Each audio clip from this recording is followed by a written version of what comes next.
hii kuipongeza Bodi ya Korosho Tanzania na wadau wote katika tasnia ya korosho kwa usimamizi madhubuti wa tasnia ya korosho uliopelekea mafanikio haya. Niwapongeze viongozi wote kuanzia halmashauri, tarafa, kata, vijiji na vyama vya msingi kwa kuendelea kutoa mchango wenu uliochanya ambao kimsingi ndio uliochangia kuongezeka kwa uzalishaji. Hongereni sana. Ni kweli kwamba serikali inatoa ruzuku ya pembejeo na pembejeo zinakuja kwa wakulima, lakini kama sio wadau sisi hapa kusimamia vizuri, maana yake ingewezekana tungepata pembejeo lakini bado uzalishaji ukawa chini. Mimi nawapongeza sana kwa mchango wenu wote. Niwaombe pia kwa msimu huu kila mmoja atimize wajibu wake kuhakikisha kwamba uzalishaji unaendelea kuongezeka. Ndugu washiriki, ili kuongeza ufanisi na kuhakikisha pembejeo zinazotolewa na serikali kwa njia ya ruzuku zinawafikia wakulima wa zao la korosho, mwongozo wa upatikanaji, mapokezi na usambazaji wa pembejeo za ruzuku kwa wakulima wa korosho nchini kwa msimu wa mwaka 2025/2026 kifungu namba 13 kifungu kidogo cha 3 unaelekeza kwamba zoezi la ugawaji wa pembejeo kwa wakulima ngazi ya chama cha msingi cha ushirika, yaani AMCOS, au kituo kilichopangwa utafanywa na kamati maalum ya ugawaji wa pembejeo kwa wakulima wa korosho. Na kamati hiyo inaundwa na wajumbe wafuatao. Yupo katibu wa chama cha msingi, yupo afisa wa kilimo wa BBT kutoka Bodi ya Korosho Tanzania, yupo afisa wa kilimo wa kata, yupo mwenyekiti na mtendaji wa kila kijiji, mwenyekiti na mtendaji wa kila kijiji, kwa kuzingatia ratiba ya ugawaji iliyokuwa imepangwa na kamati. Nimerudia kusoma mtendaji na mwenyekiti kwa sababu maeneo mengine inaonekana viongozi wa serikali wanakuwa hawana taarifa na zoezi la ugawaji.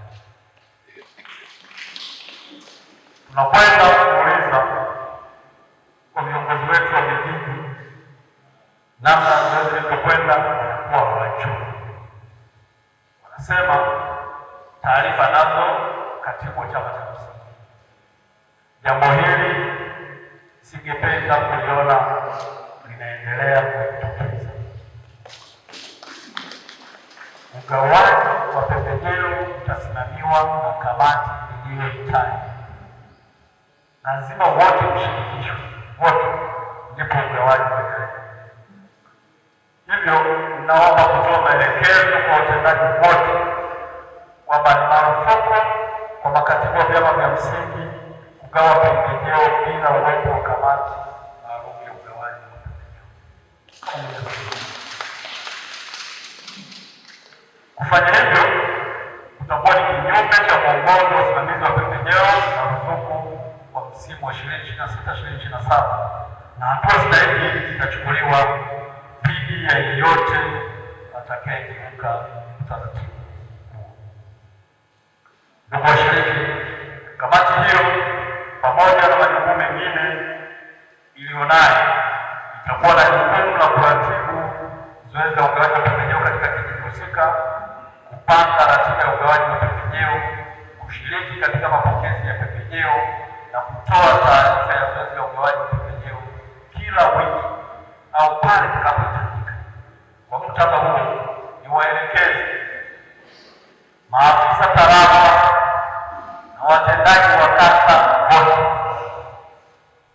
katika maeneo kusimamia ipasavyo zoezi zima la ugawaji.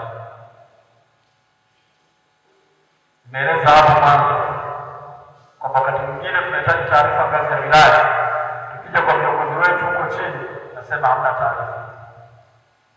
Chama cha msingi hawajatupatia taarifa.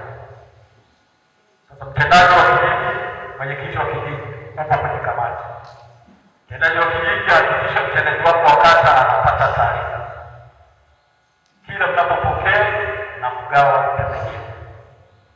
Mtendaji wa kata na wewe hakikisha afisa tarafa anapata taarifa immediately baada ya zoezi hilo kufanyika, ili naye afisa tarafa aweze kuleta taarifa huko, lakini pia na wewe mwenyewe tena mtendaji wa kata uweze kupeleka taarifa kwa mkurugenzi.